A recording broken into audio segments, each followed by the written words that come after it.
very good on this podcast. Welcome back, Alchemists. This is Abundance Thursdays with myself, Gualter, Amarelo, and the great Vinney Smile Chopra. Merry Christmas from all of us here. Vinney, how is everything going in California? I noticed you're not walking, but you are outside. Yes, I'm sitting down in the gazebo here. No, it's kind of cold. It's 50 degrees and but very nice. It's not too cold at all. I just enjoy that. But Christmas yesterday was amazing. Neil and Monica are home for a few days. They live nearby. Neil lives only 30 minutes away. Monica lives 1 hour in San Francisco.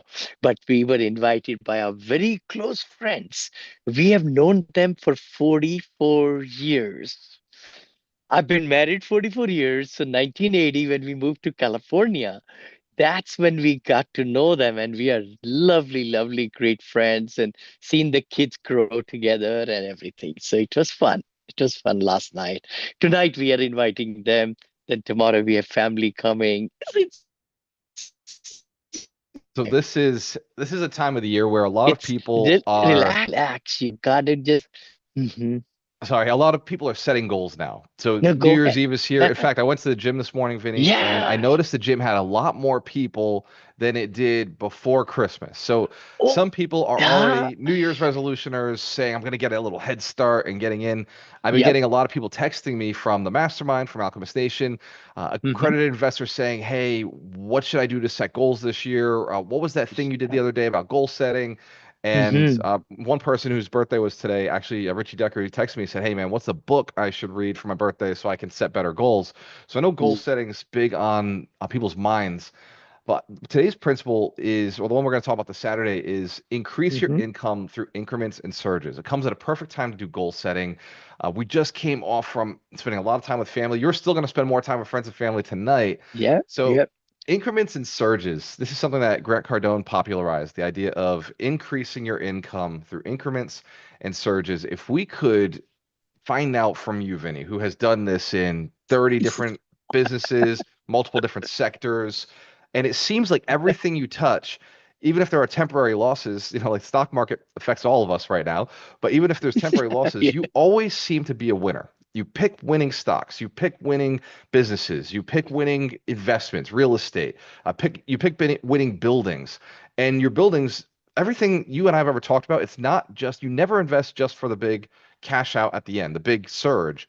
You also always find a way to get these little increments. So this is, I think, probably one of the best people. You are one of the best people to talk to about increments and surge, especially with your investment style, which always is very close to Warren Buffett, where you always include cash flow. It's all like every business you acquire or thing you do always has to have some sort of cash flow to it. So, Vinny, why is that? Why That's why are very increments and surges kind so of important? you. Very kind of you, brother. And this year, 2024, we sold two assets. One over there in Tennessee, bought for 12 million five, 2.5 years back, and value added it. It was giving cash flow, but then the interest rate went up and everything. So we were able to appraise it at 17 million three. So we sold it this year. That's a good chunk, 5 million profit for the investors. 70% went to them, 30% came to us. Then we just sold Princeton Park, also another asset in Florida. We were really happy. We bought it in COVID, actually, just before COVID, to be truthful. And that was 2019, December. And we sold that this year also. And we won the case with our Austin deal. We have $4 million in the escrow, non-refundable. So that was very exciting. But you're right. The key thing is everybody. We should diversify. I always say that. Do a little bit here, a little bit there, a little bit here. Put some in startups, put in stocks, mutual funds, EFTs. Some, a lot of things are happening. But real estate is something you got to keep money in real estate because it's the leverage game. See, most of the other investments, you have to pay 100% to own them. But in real estate, the bank comes along, or the institution, or Fannie or Freddie comes along, they give you 70% of the loan, or let's say 65% of the loan with the LTV, and you bring 35%. But you are actually controlling the whole 100%. When you sell it, well, we got to look at the real estate which is cash flowing. As you and I were talking before this, we started recording. People call me and they say, Vinny, should I buy this? The cap rate is 3.2, or cap rate is 4.5, or cap rate is 6.5, or 12.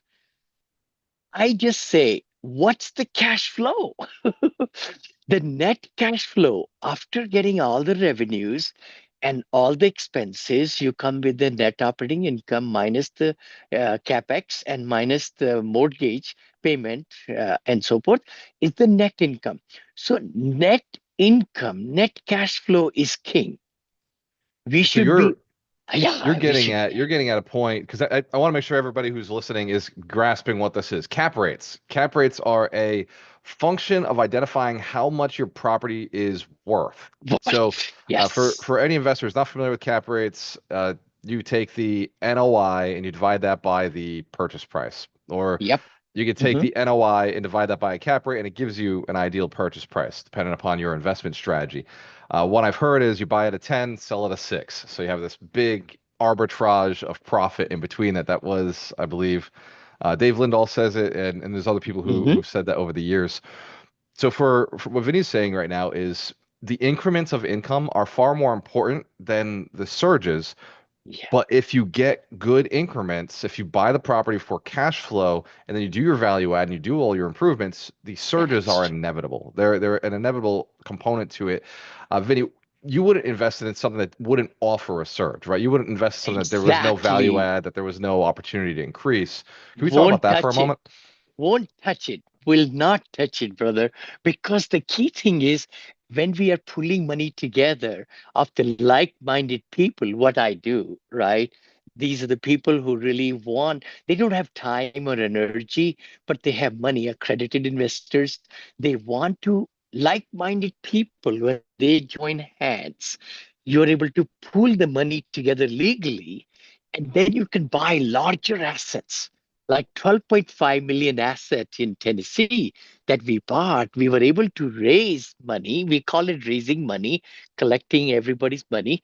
And then they become limited partners in the deal. And now we were able to make $5 million profit in that. So they kept 30%. So their investment grew almost 100%. Well, in just 2.5 years, their investment grew 121% in this case. Wow. So And that's not all they, cases. So for not everybody all listening, cases, not we're at not all. selling any stocks. We're not selling investments. Nothing, nothing. This is not Yeah. financial advice. We're just talking about Mhm. a deal that Vinny has accomplished. So we're not raising capital on this deal. It's a done, It's completed done deal. deal. Totally. But the value add function was the real reason we bought it. We knew that it was 100% occupied and the rents were low by $600. What? Per unit. This flipper had done a lot of good renovation, almost 2.6 million. She put it into it. And when we purchased it for 12 million five, I said, oh my gosh, 12 million five minus 2.6, my cost basis is only 10 million something, and not the headache of 2 years of renovating every unit. I don't, So this was a I don't, lease up play. So she actually went and did the renovations, but she forgot the yes. rest of the value add. Mm, she did not because she was a flipper. She was not a multifamily, owner, and she just didn't know. She was out of town, everything, whatever, whatever. But the key thing was that she just wanted to sell because she had bought at a auction and did the renovations. She was going to make great money at 12.5, and she got her cut. She made it really good. But then I came in with my team, and we knew if we get the third party, really good one, and RAM partners, thank you so much. What a beautiful. And also our community manager, she handled everything. For 107 units, it's kind of small for us, but we took it. But the key thing was the community manager was amazing leaser. She was just like, and we knew that this property, we have to change the demographics 100% because we wanted to implement the RUB system. That's the ratio utilities bill back system, so that people pay for water, trash, gas, electricity they were paying. But then we also needed to increase the rents.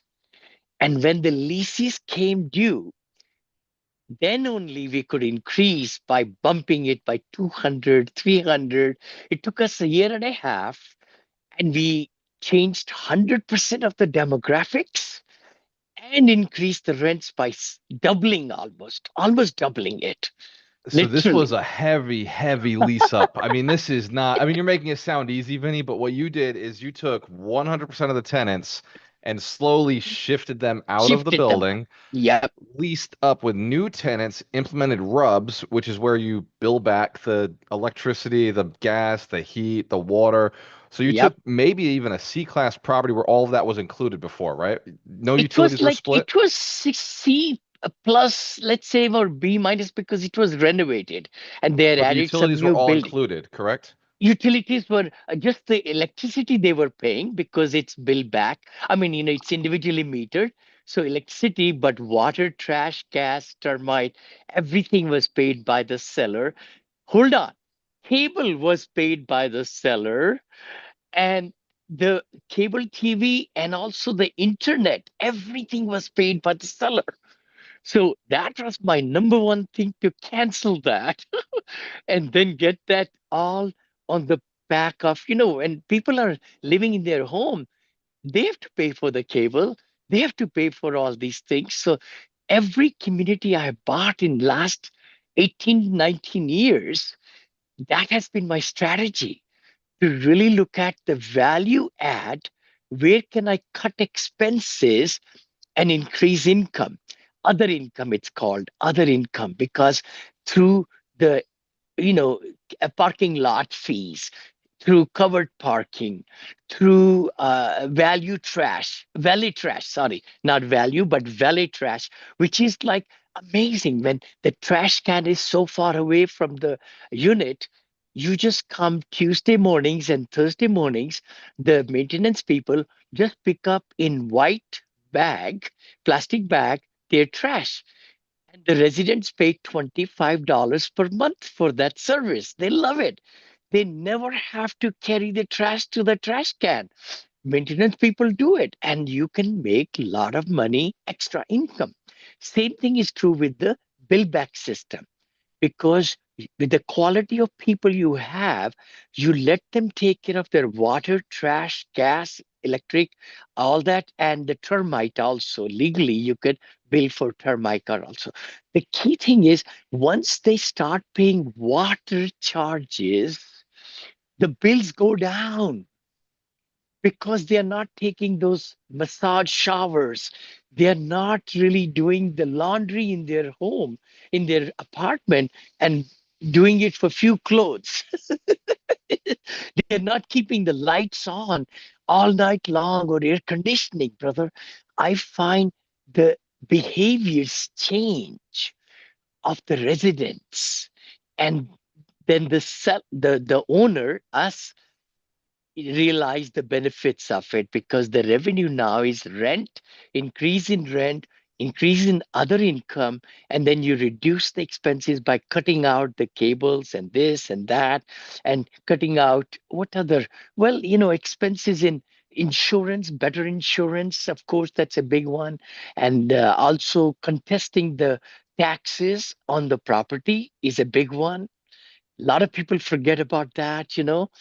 And then Vinny, you'd really, yeah, go ahead. Yes, I yes. feel like I'm getting a master class right now, which is the perfect time. We're about to buy 80 units in Jackson, Mississippi. That Hmm. 47 units are vacant. So to go and Hmm. implement RUBs right away Yep. is so easy because the So new easy. tenants aren't going to know anything different. We Hmm. do need to change the whole demographic. I need to do exactly what you just Yes, did. yes, yes, yes. We should do it. We should do it together, brother. I'll be on the sideline and let's record and everything, make a case study out of it.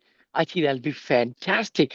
The beauty is that, how we did the whole demographic change, we kept our occupancy never less than 90%.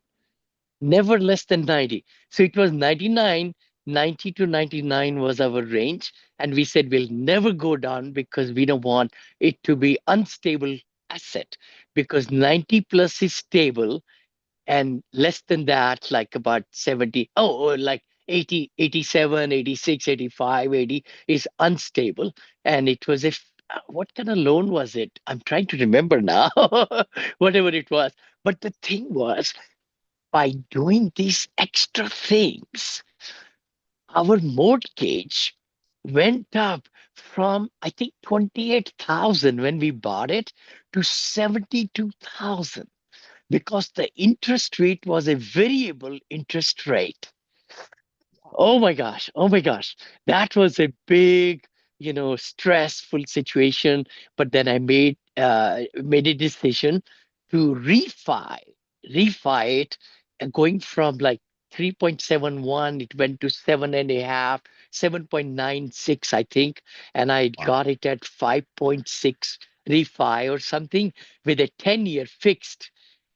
That's what really increased the value of that property also, because the buyer, when I sold it this year, they assumed the loan, They assume assumed the the loan. loan, they assumed the loan, Such a good loan. and Yep. it was just a 9 years more left at 5.61, I think, percent, and everybody came out as winner. That's a winning situation. So you just gave everybody on the call a value add strategy to help increase income. That's surges, right? That's a big surge, is Yeah. by being able to sell a valuable loan to the next investor. Yes. If you can Yes. get that down, that must have been agency debt. That was a Freddie Mac or a Fannie Mae. Agency. It Yeah. was agency. It was agency that, and it worked out really well, because I think, again, thanks to my brother, Mark Krupina, he and I discussed and talked, and I said, "You brother, this is going out of the roof here. All my cash flow is going to the mortgage, 72,000, from 28,000 a month to 72,000, and still we increased that cash flow through doing all these value add and everything. We didn't have to put a dime from our own pocket. So that was amazing, what happened. Similarly, the key thing is, in real estate, we look for cash flow, monthly cash flow, and the big surge comes when the equity gain, when we refi it, we call it waterfall, or we sell it. So refi or selling is where you get lots of dead equity that has increased. Take it out and give it to the investors to reinvest again that money. And then, otherwise, you could even do paying back, or if it's in a fund, you could buy another property, because the money should be moving. I call it velocity of money. And that happens, especially, when like-minded people, they invest with you for 3 to 5 years. You want to exit it also at a good place, so that they can take that money and run with it or reinvest with you, which is the case in my deals and all that. And that brings so two things. One, so sometimes Vinny will say the word dead equity, and sometimes my ear here is debt equity. So I want everybody who's listening to understand Vinny said dead equity. Debt So you want to equity. move dead equity because of the rule of velocity of money. So you don't want money just sitting there. That'd be considered dead equity. It's not growing. It's not expanding. It's still getting Totally. cash flow, but the cash flow is going down based on return on equity because the property's value keeps going up, but cash flow remains about the same, even with all the benefits that you'll do with expenses and rubs and Yep. saving money and increasing rents. The cash flow per equity doesn't always seem to keep up because equity sometimes in markets like this just keeps growing. The other thing that Vinny's talking about is combining funds. We were talking about this before the call, and I want to express how Yes. important it Yes. is to do bigger deals. Mhm. There's better money, there's better cash flow, there's less risk. Believe it or not, there is less risk on a larger deal than Yeah. there is on a smaller deal because a smaller deal doesn't always have the money or the funds or even the team or the investors to go and make changes.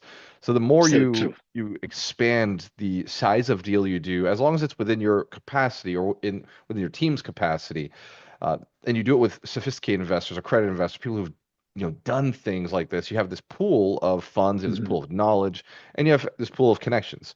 So you get a lot of extra benefits from doing these combined deals.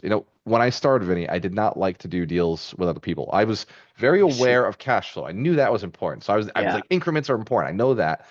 And I Yeah. knew that appreciation would be possibly important one day. I was like, but I was always trained the cash flow. It doesn't really matter if it appreciates. But listening Mm. to you today and over the years, I've learned like the surges are so important. You can So actually important. manage for them. You can predict them Yep. almost through Hmm. very good, strong management. So increments and surges actually become really important. And as I've been exposed to them and as I listen to your stories, you don't invest alone on your really good No. deals. It seems like your really good deals, you're investing with other people. That's why they've With been other so good. people there, it's so amazing, it really, I would be standing still. I'm telling you, 18 years back, I learned the ideas and the techniques and the know-how, how to talk to investors, family, friends, and show them my excitement and enthusiasm when I had underwritten a good deal. I said, let me share with them and see if they like it. And they liked it. And they said, Vinny, oh my gosh. So you're going to move to Texas? You're going to do this, that? I said, no, I'm not. I'm going to be living right here in the Bay Area, but we'll be able to have teams of people there who will be managing them. You will not be managing. So our limited partners don't do anything. They are not on the loan. They are not at any risk, but just their investment of 50,000 or 100,000. That's the most they can lose, right? But they've never lost. That's the best part about it. Because when you underwritten, you really and you get a good loan, good debt. I would like to say good debt and bad debt right now. Not, you know, Debt is good if you're investing or the loan is on a asset that is going to bring cash flow and big surges in equity gain. Then it's a good debt. The bad debt is when you buy assets like cars and aeroplanes or this and that, and they depreciate. So when they depreciate and you're not able to make any cash flow out of it, that's it, bad debt. But you have to live in a good place and provide to your family and other things like that. So I believe in that. You just don't want to just keep on making money for what? We'll all have to go upstairs. So in heaven, so let's just enjoy what we make and work harder. And that's what has really helped me a lot to be a servant of the investors. And once you are very loyal and very transparent, and you really keep everything very up and up. SEC rules, Securities and Exchange Commission rules and regulations are followed, then you are in a good hands, in a good hands. What Yeah. Vinny's saying right Yeah. now is if you're going to be doing any kind of investing, do your deals morally, ethically, legally, follow the rules. The Yeah. rules are the rules because they are the rules. They don't try to be Yeah. don't try to break rules, right? Don't try to beat the around Yeah. the bush or like adjust. Just follow the rules. Now, not all rules are real Yeah. rules. So you do have to learn what are real rules or what are, fake, made up. So many people have rules around, don't talk to strangers, right? That's not a Yeah. real rule. So all of No, my best friends were strangers at one point. My totally. great mentor Mine was a too. stranger at some point, right? So there's some Totally. rules that aren't, they're fake rules. Yeah. Um, but doing things legally, morally, ethically, that's really going to be important for your investment strategy. So before we wrap up with increments and surges, you did bring up debt and you brought up bad debt and you brought up good debt. And I've been becoming more and more aware as there are different loan products that don't always work for certain deals. So Hmm. we couldn't call it bad debt, but we would have to say it's wrong debt. So there could be, like I would say for some of the deals that I've done, 12% interest would not be a good loan. Wow. For like a hard money loan would not be a good loan for a multifamily investment long-term strategy. But there sometimes, right, on a flip, yes, hard money can be a great opportunity. And then there are some loans, like bridge loans, are not great for long-term stabilization. There are certain financing strategies that are not appropriate for certain investment strategies. And you You have to take the time and place to learn those. You hit the nail on the head, brother. Oh my gosh. Hard money loans or, like the flipping loans, like you just said, flippers, they get 12%, 14%. So hard to predict the market.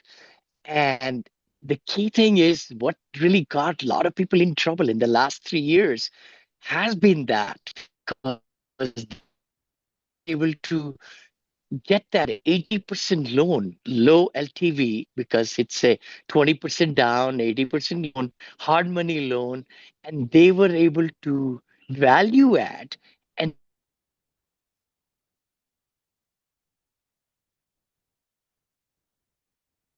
I think we just after the lost. whole rehab, right?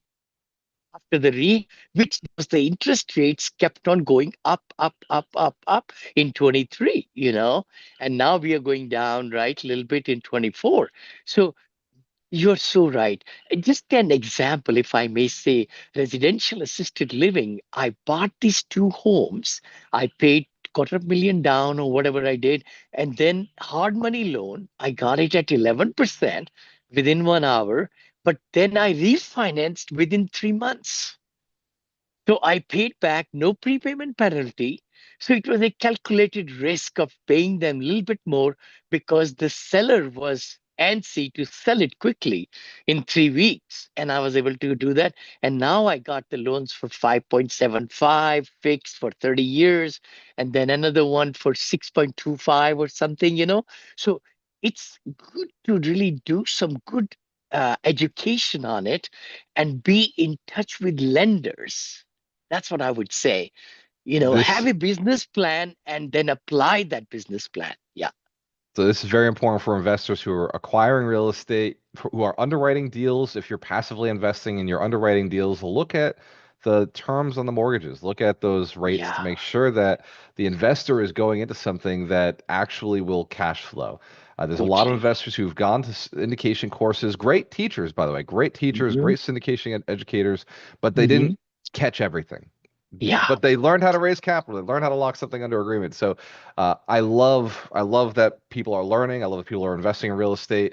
I do love that people are syndicating and bringing, combining people's money together. But Totally. as an operator myself and as somebody who passively invests, be paying attention to the loan, the debt, be paying attention to the underwriting, paying attention to how much they think they're going to reposition the property, how much they think they're Yes. going to go up in rents, and what their Assumptions. strategy is. Ooh, Underwriting right now, Vinny, I think is crucial. more important than Crucial. it has been in the past. As a passive investor, I think it's becoming more and more important. I totally agree with you, brother. And I mean, the template that I put together and Alchemist Nation uses is anybody watching us. If you would like to get that template, just DM. Brother Yeah. Gualter or myself, we love to give it to you. Because you can really do wonders. I have a quick calculator now, even better one, and then also the detailed one for 5-year projection, 10-year projections, and so forth. So we would love to. And goal setting. I know we started this whole conversation with 2025 upon us. We have a 4-page, I think, fill in the blanks goal setting worksheets also. If you would like to get those, I will be sending them to you, Walter, so we can share that with the Alchemist Nation also. Thank you so much, Vinny. And for each of you who Ah, has committed to increasing your income, increasing your net worth, taking care of your community, taking care of your family, cheers to your success. We do this every Thursday. yes. Most Yep. of the time, it's Abundance Thursday, 9 a.m. PST, 12 p.m. EST. Merry Christmas to you, your Merry family. Christmas. Happy New Year, and we'll see Happy you in New Year. 2025. Cheers to your We'll look success, your forward to it. choice. I always work with the best. We'll see you next week. Yes. Enjoy your special time with your loved ones. See you Oh, I want next to say year. it. We'll see you next year. Next year. Love it, brother. Thank you, brother. Thank you.